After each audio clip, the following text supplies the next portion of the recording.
It's Monday night. It's 8 o'clock. You know what that means. It is time for Panel to Panel. I am Spin Dash, and with me, as always, is the Space Chief. Hey, everybody. I'm glad to be here. And we've got Jules. Hello, everyone. We got an intergalactic, interstellar show for you tonight. But as always, we want to tell you what we loved of the week. So let's kick it off with New Comic Book Day.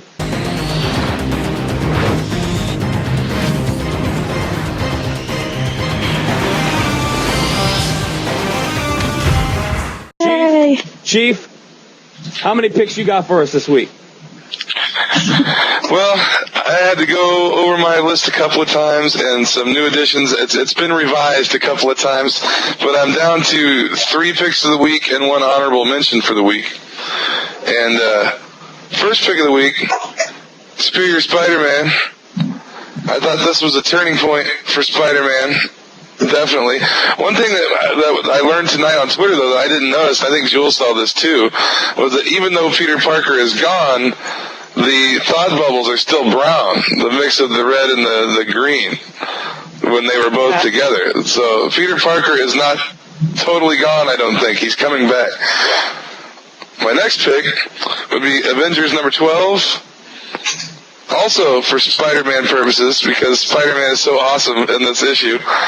What he's teaching the new species of children they've found is pretty interesting. They're trying to educate these perfect beings, and what Spider-Man is teaching them is hilarious. And last pick, at number 1 pick of the week, Green Lantern number 20.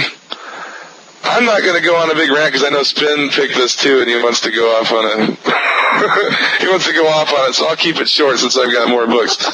But Green Lantern number 20, Jeff Johns' last book after a 9-year run on Green Lantern. 9 years. 9-10 years. But spectacular way to end the Wrath of the First Lantern. Spectacular way to end John's run.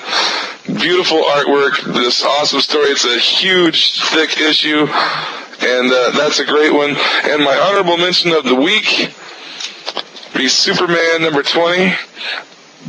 More or less why I picked this is not only does he look like almost like old school Kal-El on the cover instead of New 52 Superman, he looks more like old Superman.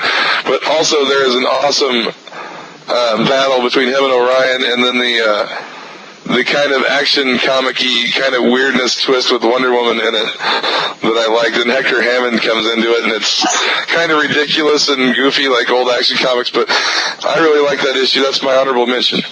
And those are my picks of the week. Fantastic. Jules, you got something for us? I got a couple, actually. This is a really big week, I guess, for me. Pretty much, if there's an Adventure Time comic, I'm going to pick it. Adventure Time, number 16 was my pick. I don't ever want to hear another thing about Sonic on my list again if Adventure Time's always on your list. You got the cool variant. I got a different one. Oh, did you? Yeah, what's yours look like? Oh, hold on. I'll get it. I can grab it real quick. Grab it. Oh, you can carry on. Should I still talk? Okay. So, this Adventure Time story. Sorry to interrupt the flow. No, it's good. That's the one I got. I think I like yours better. Mine's cool too. See? He's on his back. It's cool. I like yours better. Let's trade. Well, like I said, my comic book person, Ron, he only gets like 1 in, so I get the one that he gets. So. You must have the variant because this is cover A. Oh, it doesn't say. I'm sorry. This says cover B, yeah. Okay. But no, I love this story mainly because I have a soft spot for the Ice King, and he's one of the main characters in this story. Most of them, but that's one. And they fall down into this dungeon, and you find out that the Ice King had created it, but he doesn't remember that he created it. So he doesn't remember any of the monsters, anything that's in there. So they go through, but as they're going through, they bond. So it's really cool. But it's funny because they come up to this big ice sculpture, and Jake says, "Oh, you created the Hall of Justice." And he's like, "No, I created the Hall of Just Ice." So I thought that was funny. Hey, George, you're going pixelated. You're going really bad pixelated there for a second. Now Yeah, I saw that too. Now you're good. Now you're good. That was my plan. Yeah. That was the plan all along. But it was also really cute too. I just had a lot to say about this book because the Ice King can't remember everything that he's ever done in his life. So they mentioned, you should write it down. And he's like, I tried that. And it was just really sad because he doesn't remember anything that he's done. So, my second pick, and I actually reviewed this, is Little Gotham. Yay for an all ages Batman book. I'm really excited about this. The first story was really funny with Mr. Freeze, and he's really adorable in this. And you feel really bad for him. And then the second story is like the girl power story. But even if you don't have kids, you will definitely love this. The art is just great. It looks kind of like a painting, like watercolors. It's just beautiful. I adored this issue. It was great. So definitely had to pick that one. I also picked Avengers number 12. This book was probably my favorite out of all of them. And I loved, as Space Chief was saying, the Spider-Man. And then I loved the scene with Thor where he's sitting there and all the kids are just sitting there listening to him. I loved that scene. That scene was fantastic. But I also liked when Iron Man was talking about, like, if you don't want for anything or need anything, like, do you dream? Like, I thought that was really cool that was in there. That was probably my favorite line out of all of them. I don't know why I ended up with so many picks. Daredevil, and this is number 26 was my pick. This will probably always be on my full list as well, or my pick list as well. I don't know if you guys read this, but I felt it was just so. Did you read? I was just so sad for Daredevil. He's so beaten down. I haven't seen him like this in a while. He's so just like. I don't want to say scared, but scared. And yeah, he is actually scared. He doesn't know what's going on in there. Terrified, yeah. He doesn't, and to me, like, this just really got me. And then, of course, Foggy with his cancer scare, but he went to Foggy because he's like, I don't know what to do. I have no what to do. And Foggy writes down fight on the paper. Like, you have to fight. And then at the end, he finds out that, Bullseye is behind it, and he's like in this like machine, like all hooked up and like not able to do anything. And so we'll see what happens in the next one of that one. And my last pick would be Green Lantern. This was a wonderful book, a wonderful send off for Jeff Johns, and I loved how they kind of, at the very end, they kind of summed everything up, like where all the Green Lanterns were, and with him and Carol, that just really got me. I pretty much almost cried throughout the whole entire thing. So if you did not buy this, you have to go get this. I know Spin Dash is going to tell us all about how wonderful and fantastic this was. Those were my picks. I think I got them all. I know I had a lot more than everybody. So that's all right. I usually have like 4 or 5. I had a light week. And yes, my pick of the week, of course, is Green Lantern. I have one pick. It is Green Lantern. Well, can I count 2 with the sketch variant cover? We're jealous.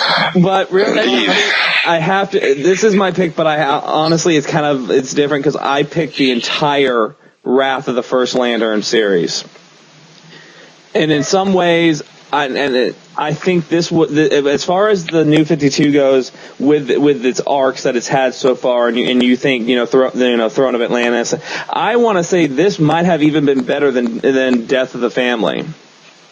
I mean, I lost you guys. I don't know. Can you still hear us? I can hear you. Okay, I am going to go out on a limb and say this was better than Death of the Family. Because just everything that went into it, I mean, it spanned all the books. So it spanned Green Lantern, the Green Lantern Corps, New Guardians, the Red Lanterns. And everybody got their fair share of time in the books. So John Stewart, Guy Gardner, Atrocitus, Bleeze, Rancor, Carol. everybody got their kind of moment in this. Larfleeze got his moment, and I love Larfleeze. But what a way to send off Jeff Johns, the return of Hal Jordan, and the return of Hal Jordan, and Chief, back me up on this, probably the most spectacular fashion. Brought him back. It is the greatest. It is the greatest way in the world. When Indigo shows up and the First Lantern's like, you can't defeat me by channeling death, and they're like, we're not trying to defeat you. And then Hal Jordan, I don't want to say too much and ruin the book for people who haven't read it, but it is a spectacular return of Hal Jordan. The battles that go into this, and there is one part between Hal and Sinestro. If you read my review on the website, I reviewed The Wrath of the First Lantern this week. There is a scene with Hal and Sinestro that I think summed up the entire history between those two men. I think the entire, you're talking what? Decades and decades worth of material between Sinestro and Hal Jordan was summed up in one caption with Sinestro. So fantastic. Jeff Johns, we want to thank you for so many years of giving us Green Lantern, for making so many Green Lantern fans out there. Really, I think he was the one who made most of us Green Lantern fans with his writing. So my one pick, to recap this week, my one pick is Green Lantern number 20, and also The Wrath of the First Lantern, the complete series. Jules, your plethora. I would also... Go ahead, Chief. Go ahead. I would also add, before we move on, that Wrath of the First Lantern also brought about the book Threshold, which went off in its own direction. But during Wrath of the First Lantern, we got our first look at the characters from Threshold and that whole world. So it's also spawned a great comic. Not only did that run one of the best runs in Green Lantern history, it also spawned a great new comic in the process. And actually, I will say this, it's going to spawn another great new comic, the solo title of Larfleeze. Oh, I cannot wait for that. I'm excited about that. James Amadeus is going to be working on that too. So I'm really excited about that. It's going to be good. And before I recap again, I thought it was just great that every color of the spectrum was represented in this series. Everything. The blues, the greens, the sapphires, everybody, the indigo tribe, everybody was represented. So if there was one book you need to add, don't let the $7.99 price tag turn you away from this book. Go and get it. It's worth every penny, that $7.99 for sure. Every penny. Oh, yeah, it definitely is. So once again, go ahead. It was the one comic to rule all the comics, right? This week, basically. This week, for sure. This was the first one. Definitely. And now with this, also this week, you did get Red Lanterns out this week and New Guardians out. So the epilogues. Don't forget to pick up the epilogues. But to recap, my one pick was Green Lantern, number 20. We thank you, Jeff Johns. Jules, your plethora was...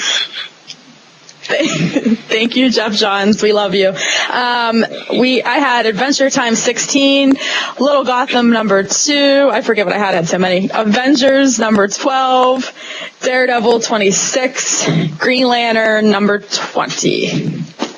And I think that was it, right? And like Jules, I had almost lost my books for a second, but I found them. I had Superior Spider-Man number 10. Had to check the number.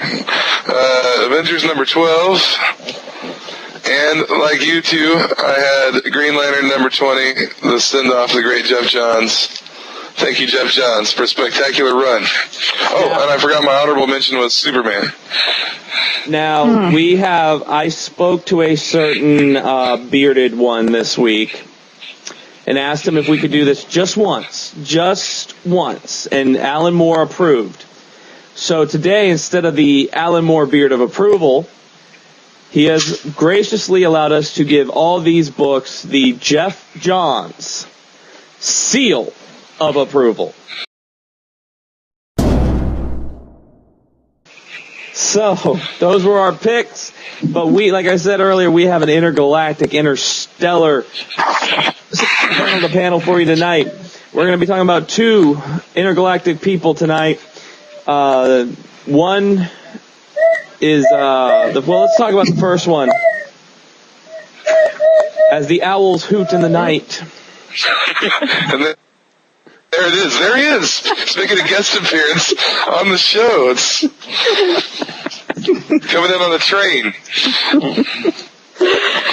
So the first person we want to talk about, I've actually started to like, and she's been showing up in more and more of the Marvel titles here lately, to the point that she most recently was in the last issue of Cable and the X-Force, and that's Abigail Brand. And if you don't know who Abigail Brand is, Marvel's definitely at this moment making you aware of who she is, with all her appearances in all these different books. But to tell you a little bit, she's we all know S.H.I.E.L.D. We all know about S.H.I.E.L.D. We know the strategic acronym that they have. Well, SWORD is the offshoot of S.H.I.E.L.D. Abigail Brand is the head of SWORD, and SWORD stands for the Sentient World Observation and Response Department, and they're here to deal with extraterrestrial threats to the Earth, and that is run by Abigail Brand. And the reason why I wanted to talk about her to start off with, and she's not going to take up too much of our time, although if she heard me say that, she'd probably kick my rear end. But she has been showing up in so many different books lately that I just felt we needed to talk about her. So well, she's made appearances on the Earth's Mightiest Heroes cartoon, I believe, too, and Marvel's bringing her forth, making her more prominent, because she was mainly in Astonishing X-Men until the Avengers vs. X-Men Consequences, and then now she's like everywhere. She's appearing in tons of books. Right, and then that's one of the things that I was talking about. She was in, she made an appearance in Avengers Arena number 3. Which most people, I don't know if you guys read Avengers Arena or not. I do, absolutely love it. It's kind of like the Marvel teenagers in the Hunger Games. So, another book for me to add to my list. Yeah. There you go. She's appeared in in Uncanny X-Men. She appeared in Wolverine and the X-Men, most recently in number 24. And then she was in Cable and the X-Force number 6 and 7. And before that, like Chief said, she was mostly in Astonishing X-Men. There was a short-lived 5-issue Sword series. She's been in Spider-Woman for a couple issues. She was in the Beta Ray Bill God Hunter series. So I'm wondering. She's kind of like Wolverine. She's becoming like Wolverine. But she's really, when you read her, and I don't know, Chief, have you been reading her in anything lately other than the X-Men title? I don't know much about her. The only thing I know is she's made short appearances in books I do read, like Avengers. She's popped up here and there in a few of the books I read, but really, I mean, not that much is even really known about her in Marvel. They haven't even really revealed any of her.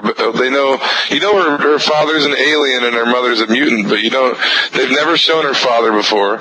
And all you really know is that she runs SWORD and will sometimes help out the X-Men here and there because of her mutant history, I guess. But I think Marvel's just getting ready to drop some bombshells with her because now she's starting to pop up in books that I read, and I wasn't really even aware of her until just recently. Well, I wasn't either. I actually. Go ahead. Go ahead. No, you go ahead. I was just going to say, I actually don't read any of his books right now except for All New X-Men and the one that I'm going to probably end up picking up. So I didn't really know a lot about her, but she sounds very interesting, and I would like to read more. Well, I guess we'll tell you, because this is kind of Abigail Brand and SWORD. Other members of SWORD are like Beast. Beast is a member of SWORD. Spider-Woman is with SWORD. Lockheed is with SWORD, and that's one of my favorites. Is Lockheed is with SWORD, and he's kind of been a spy for Sword inside the X-Men, and Kitty Pryde did not know that her dragon... She can talk to him, though, right? Right. She can talk to Lockheed, and in fact, if you read... Right, she's got an alien... Because go ahead. I was going to say she has an alien tongue. Yeah, because of her father. Because her father was an alien. Right. You just wanted to say she had a wicked alien tongue. Indeed. But if you read A plus X this week, and Jules, I know you read A plus X. I did. And your Lockheed's making some noise.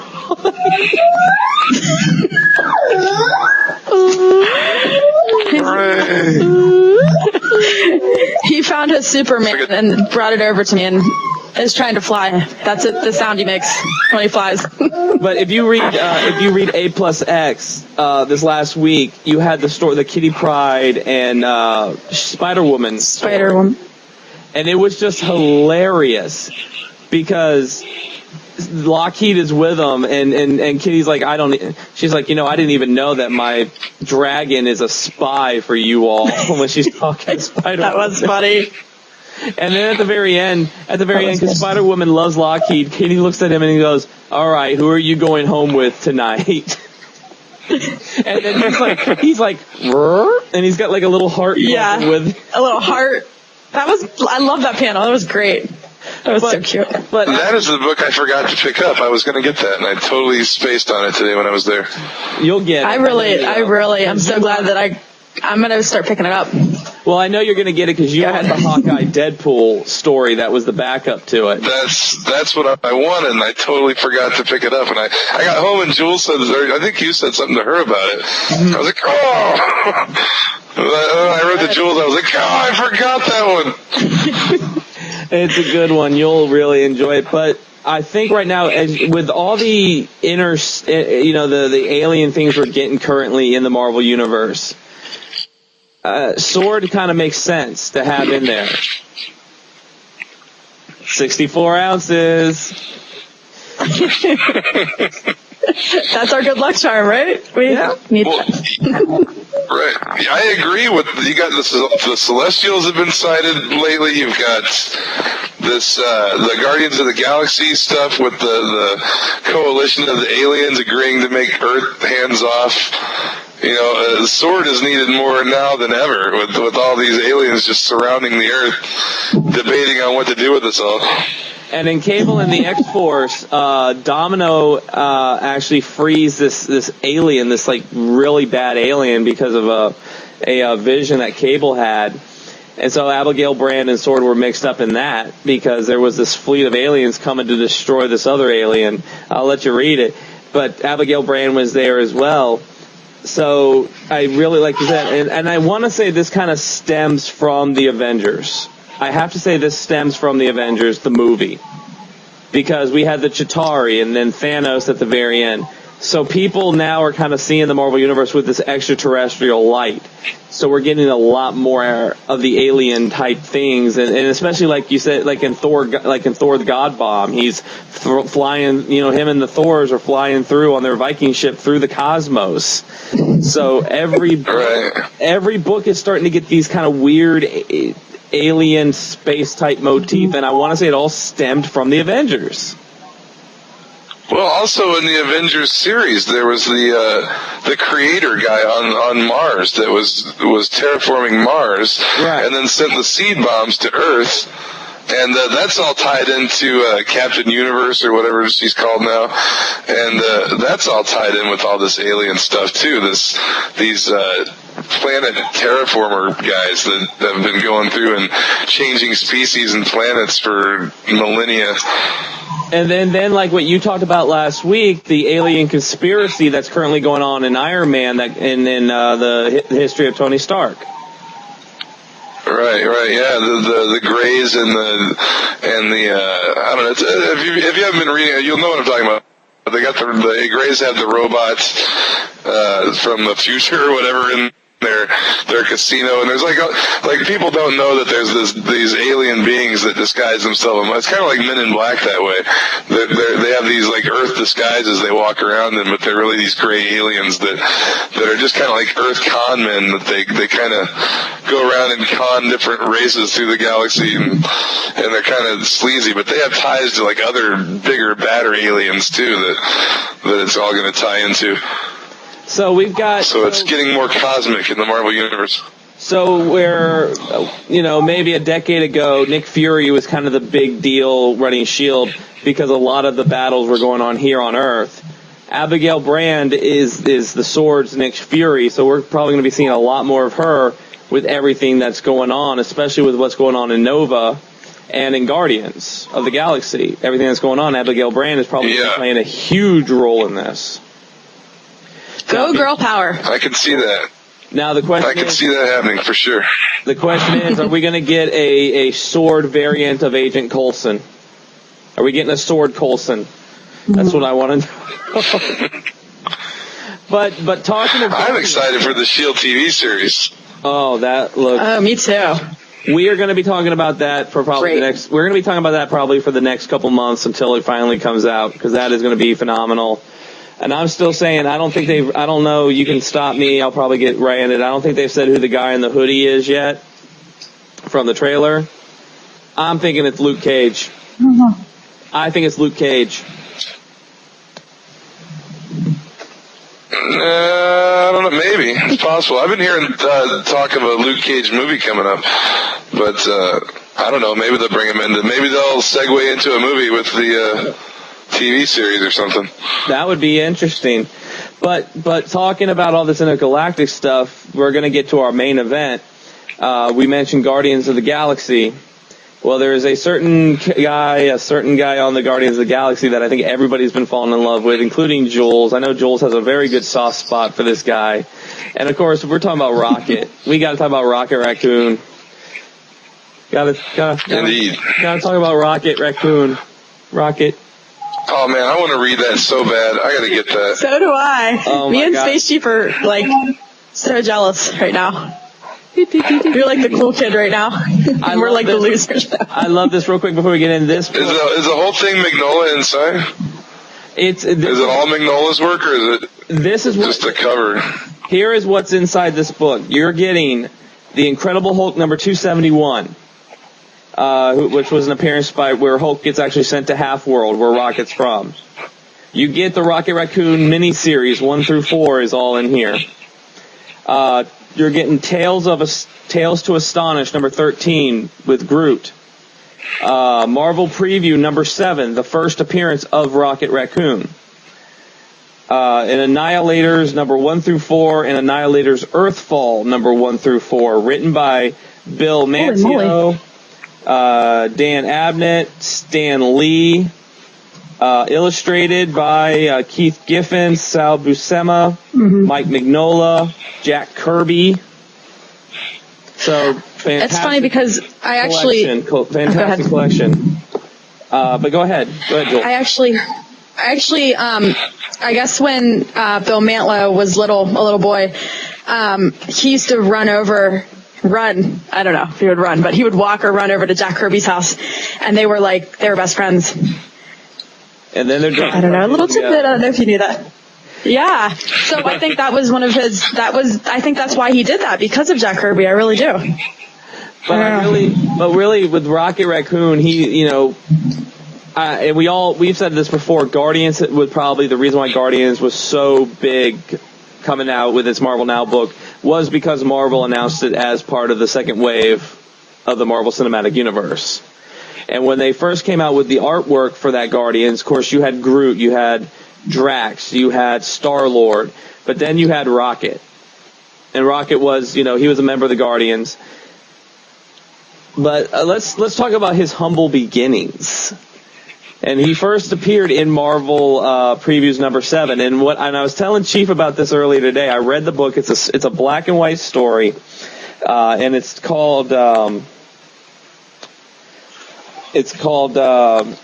Hold on, I got it right here. Oh, the Sword in the Star. Sword in the Star. The Sword in the Star. Right. Yeah. I wanted to see the artwork from that. Is that really weird elongated face that? Let me see. I'm trying to get. I can't see real well. Let me show you Rocket. Let me pull out Rocket so you can see him. I was doing some show research today because I'm such a so good at it. But there you go. I think I might. Okay, no, I didn't see that. I didn't see any of those. I was looking at some pictures. I need to get that. I got to get it immediately. Real funny. Basically, that story it's kind of like the Odyssey. It's like Homer's Odyssey. Oh well, this prince gets on this island on this planet where he meets Rocket, and in his first appearance, he I don't know but he introduces himself as Rocky Raccoon. And he's got a blaster across his chest. He's smoking a cigar, which I want to know why the old Marvel, whenever they drew a talking animal, they had to have a cigar in their mouth, like a certain duck who will remain nameless. But they also gave him. Indeed. He had a British accent. He had a British accent. He's talking to this prince, and he's like, "Hello." He's like, "Hello, old bean." He's like, "Would you care for some kippers?" It was just so funny. He's like, "You slander me, sir." I think real funny. Space Chief was talking about the Beatles reference to the Rocky Raccoon, and then also Gideon's Bible. Mm-hmm. Yeah, it's in the mini-series. I think they mentioned it has something to do with Gideon's Bible, and I was reading that it was consciously inspired by the Beatles song "Rocky Raccoon," so that would make sense. Yeah, in Hulk number 2, what is that? 271. In 271, that's in this book. The Hulk ends up showing up on Rocket's home planet of Half-World. The Hulk shows up.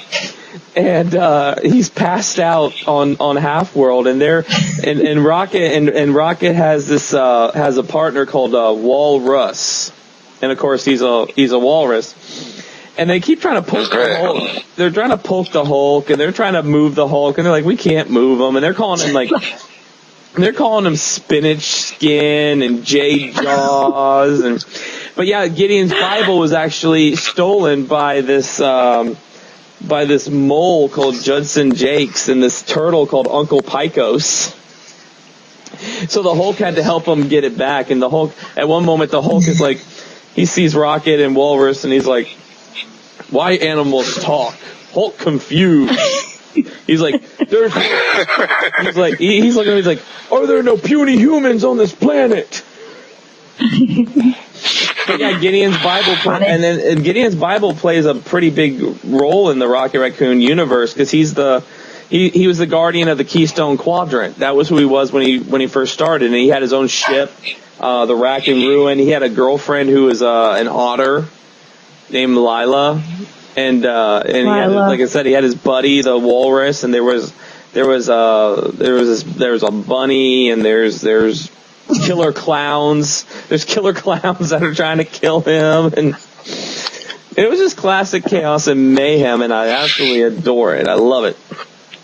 And we were talking earlier about the possibility of we should write a Howard the Duck, Rocket Raccoon Marvel team up.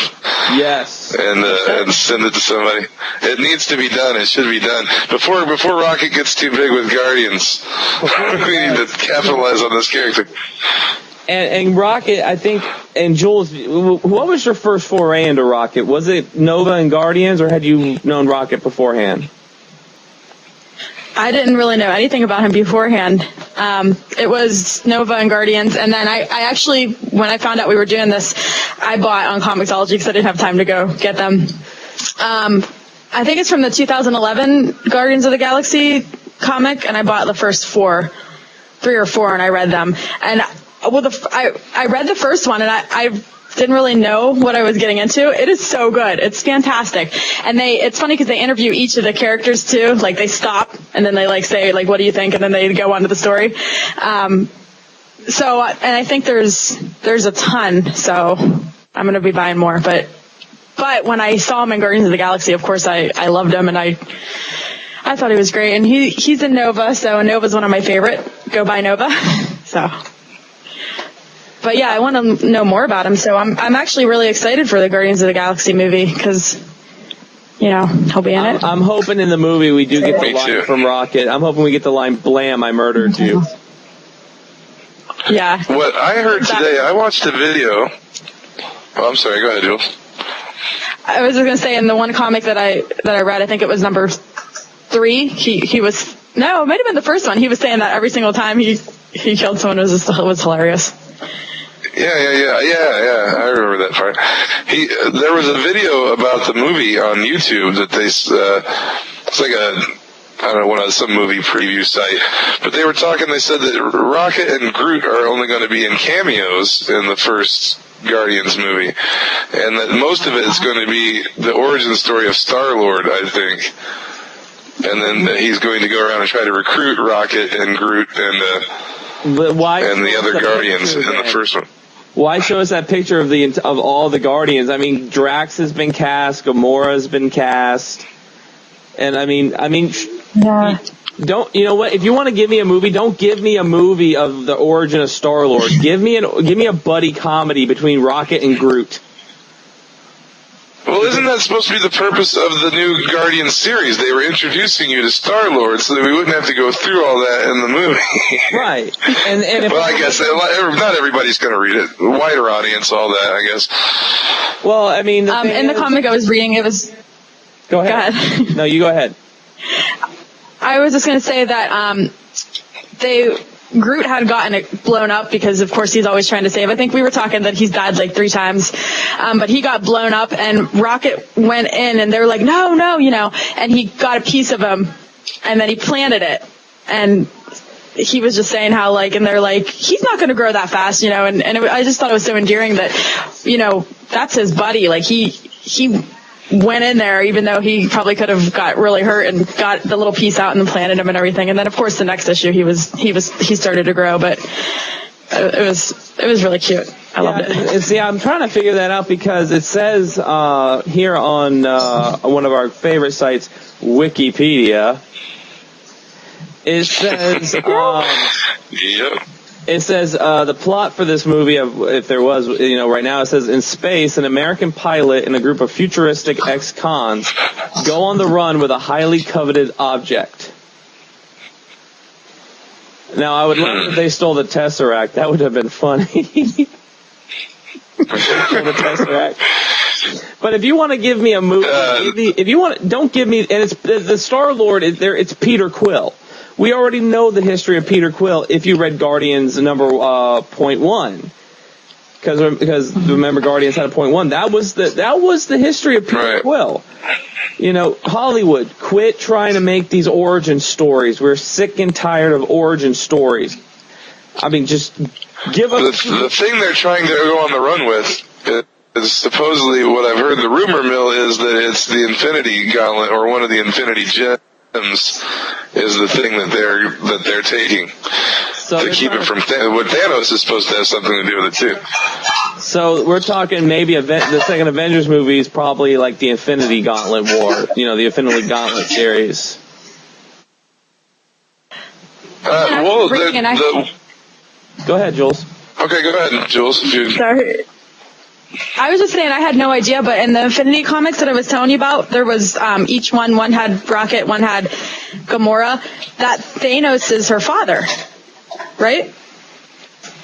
Am I right? Am I wrong? Yeah, Thanos has other kids too. Okay, but then I had no idea that, and then Drax was created to destroy Thanos. That was his sole purpose. Yeah. There was 4 Infinity comics that one had Groot, one had Rocket, one had I was telling you about. They were absolutely fantastic. Guardians of the Galaxy Infinity. But yeah, I had no idea that was, because then the Gamora one, it was all about her. She went to kill her father, which was Thanos.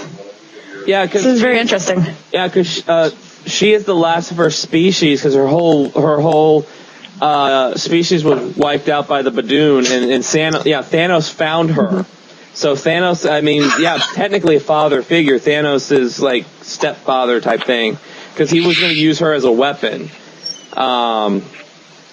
and so she was raised and trained by Thanos to assassinate the evil alternate version, so to speak, of Adam Warlock.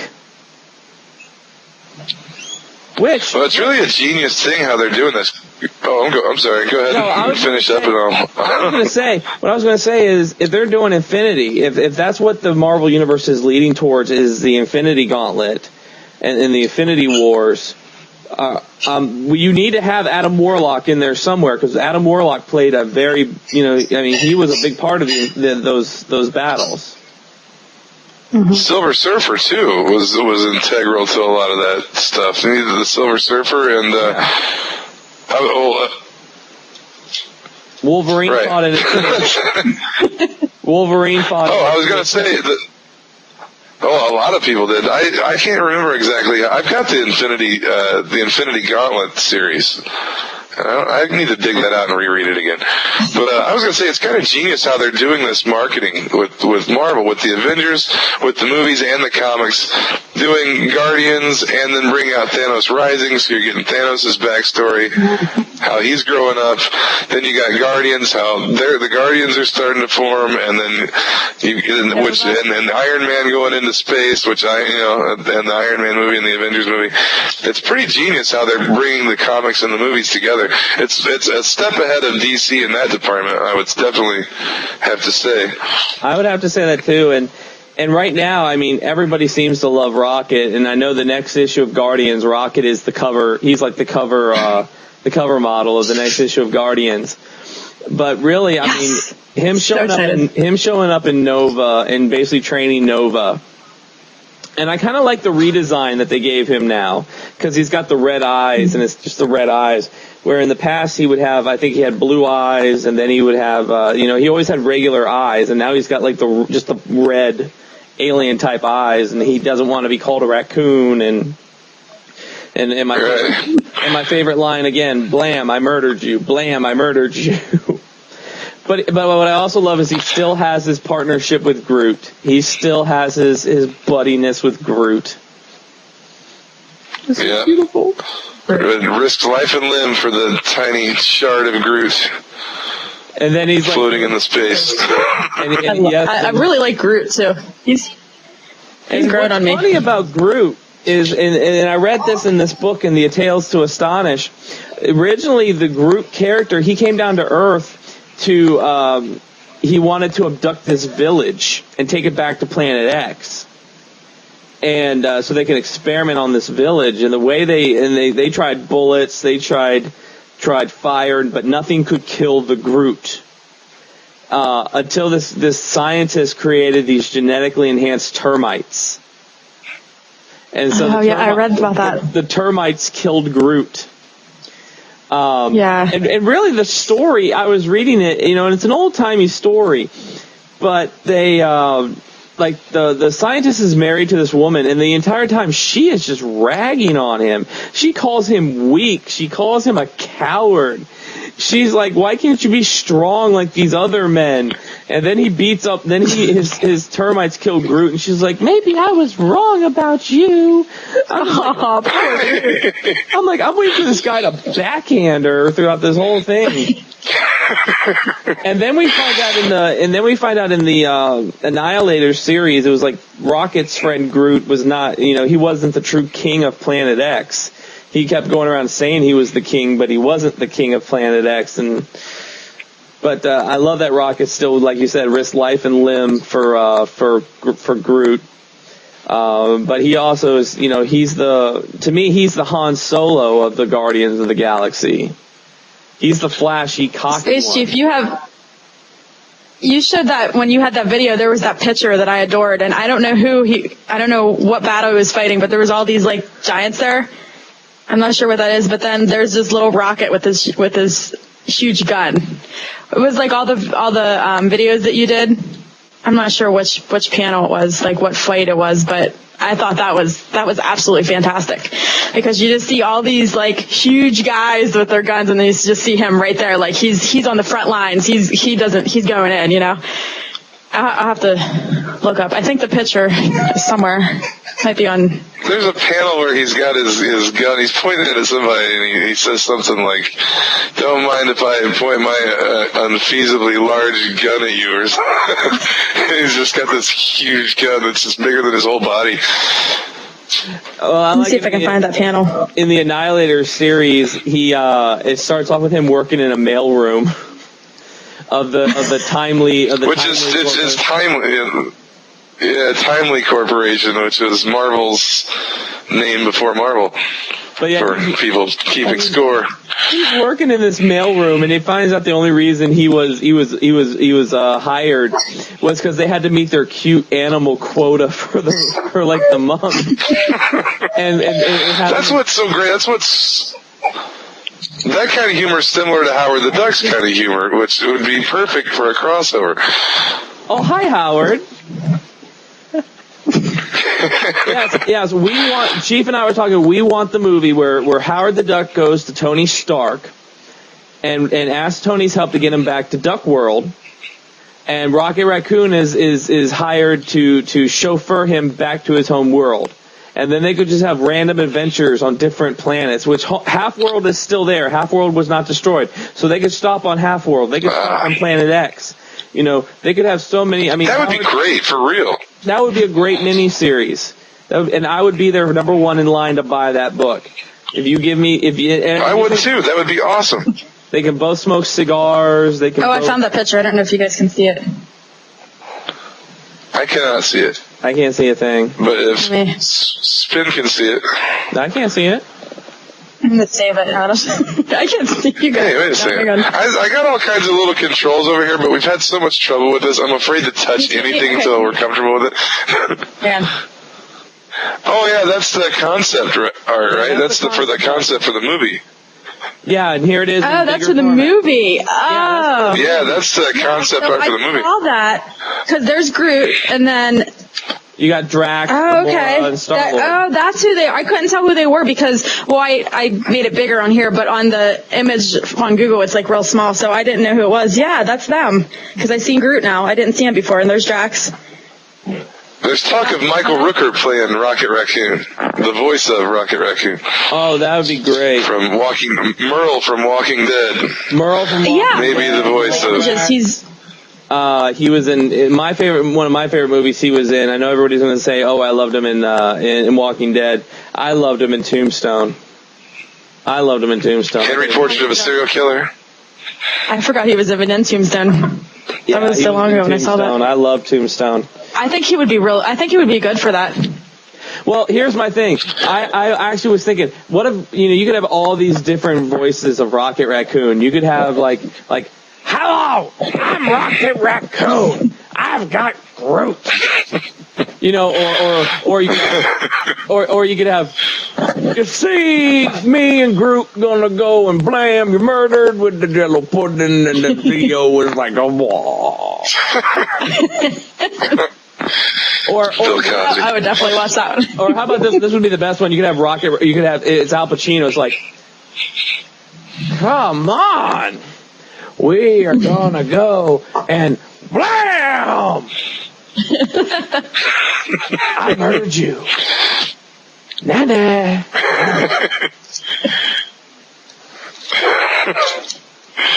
But I mean, you just have. Let's see how many other presidents can we get. What would Rocket Raccoon sound like if he was Jay Leno? Oh, come on. Oh, Groot, come on. Holy cow.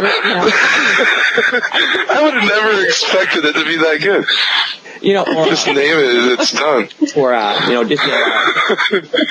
Groot, this wild and crazy stuff here, and, let's welcome, that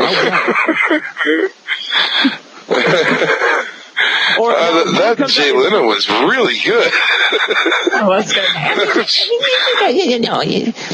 Now, if Rocket comes out and he's laughing, he sounds like this. We're in trouble. Because especially he's like, hi everybody, Miska, Rocket. Well, Disney does own Marvel. We could get that. Disney. Yeah. I'm a little worried now. He talks like Donald Duck.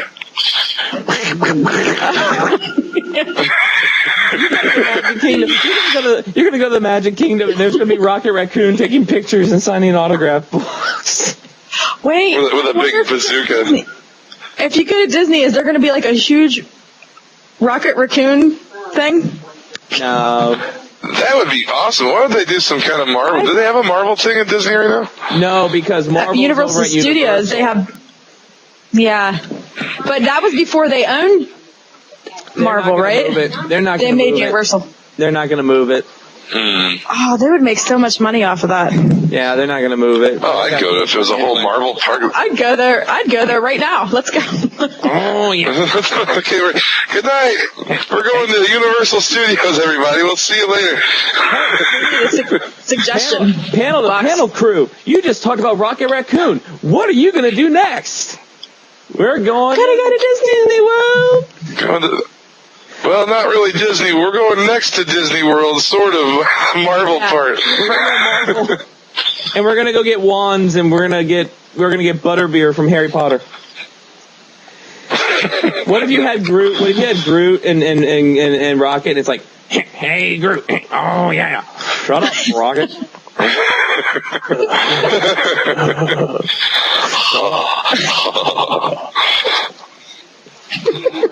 You can get Leonard and Sheldon to do Rocket and Groot. That would be funny. That would be good. You know what the funniest Beavis and Butthead was? One of the newest, this is to be off subject, but one of the newer ones, if you watched any of the new ones that they put out, like last year, year before last, I missed them. where they thought they were werewolves. They went out trying to be like Twilight, and they wanted to become werewolves, so they got bit by a homeless guy, and they ended up getting like hepatitis. They're sitting on a couch, and like, being a werewolf hurts my bones. It's the funniest thing I've ever seen in my life. That's funny. All right. Well, it's getting to be that time where we gotta say toodaloo, because we're going to Disney, so we gotta get our rear ends up out of here. We gotta get on the monorail. Gotta go see Rocket Raccoon. Rocket Raccoon is hanging out with Stitch. So Rocket Raccoon is in there, and then, You know what's funny? Stitch is all like, I love Stitch. I'm a huge Stitch fan. But I must have Disney on my Facebook page, so I'm looking, and they're counting down to the Monsters Inc., right? So everybody's got their Monsters Inc. stuff on. But I saw a Stitch backpack that had a Captain America shield, and I did a double take. I was like, "Is that he had a Captain America outfit on and the Captain America shield on the backpack?" And it was Stitch. Nice. I was like, I need that. That's That's very cool. That's one of my favorite movies by Disney. Oh, that's like seriously my absolute favorite. That and Wall-E. I like Wall-E, but I really love Stitch. Love. I met Stitch. I have a picture of me meeting Stitch. And we went. Oh, we got to put that up. Put that on the website. Send that to Spin so we can get it on. If I find it, I will definitely send it to you. But yeah, they but it's funny because when I went to Disney, they didn't own Marvel, so I'm thinking that Disney's they have to be incorporating Marvel stuff, because when you go to the Disney store now, you can buy like Marvel toys. So we may get Rocket Raccoon stuff. I think so. The Disney store. I'm gonna look. I bet they do. That's a cuddly raccoon character. I bet eventually you'll see a Disney Rocket Raccoon. It's a plush Rocket Raccoon. You squeeze his stomach and it says, "Wham! I told you." Wham! I've seen ones of the Hulk, so the Rocket Raccoon's even closer to the mark. Oh man. Oh, this is funny. It's been a long time in here. Okay. We finally got the video straightened out, though. That's good. We did. Everything works now. So this week I know I'm going to get some weird, crazy video when I say those classic words. But before I get to that, Chief and I have a message for somebody. Well, for everybody. And we just want you to know that Barry Allen ran for the world. Yes, he did. And go watch my rant, and you'll see. I was going to use a whole lot of examples. I had a bunch of comics out. I was going to have Spin pull up a whole bunch of pictures for that rant. I didn't need to do that. I needed one panel to prove the whole argument that Barry Allen isn't the best Flash. I proved that he is with one panel from Crisis on Infinite Earths. I dare anyone to do better than that. Yeah, he ran. Oh, that panel was fantastic. He ran for you. It's funny because before you had that rant, Keith is like, this is what you need to read. And he gave me Crisis of Infinite Earth because we were talking about Flash. Maybe it was around the time you did it. We were talking about the different Flashes and everything. And then I saw that panel from Crisis of Infinite Earth and I was like, I have to read it right now. Oh my gosh. It's like, I'm going to cry because that's like the saddest picture ever because you just see him like getting like all, like, I guess burned or he was. He's running, he's disintegrating. Yeah, so, because he's like. He's turning to dust. Yeah. And he's still saying, must save the world, like, as he dies, too, so he's, like, still. So we want you to know. That's fantastic. I mean, not fantastic, but. We want you to show respect to Barry Allen. The Spin Dash shows respect to Barry Allen. Base Chief shows respect. Joel shows respect. So show respect to Barry Allen. Oh, Keith has that same shirt. In fact, we want you to go hashtag respect Barry Allen. Hashtag respect That's right. Barry on Twitter. So until next week, and we are going to bring you something very exciting next week. I don't know what it is yet. But it's going to be good. It's going to be great, though.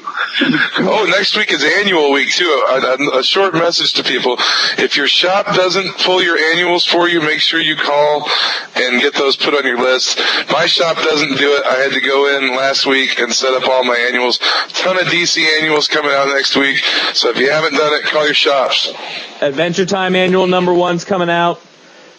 Loads of DC annual. Batman, Dark Knight, Catwoman. All coming out next week. Pick them up. So until next week, I'm Spin Dash. Space Chief. Jules. And we're saying to you,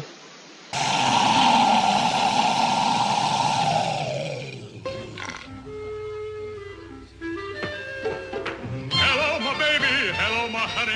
Hello, my ragtime gal. Send me a kiss, my wine. Baby, my heart's on fire.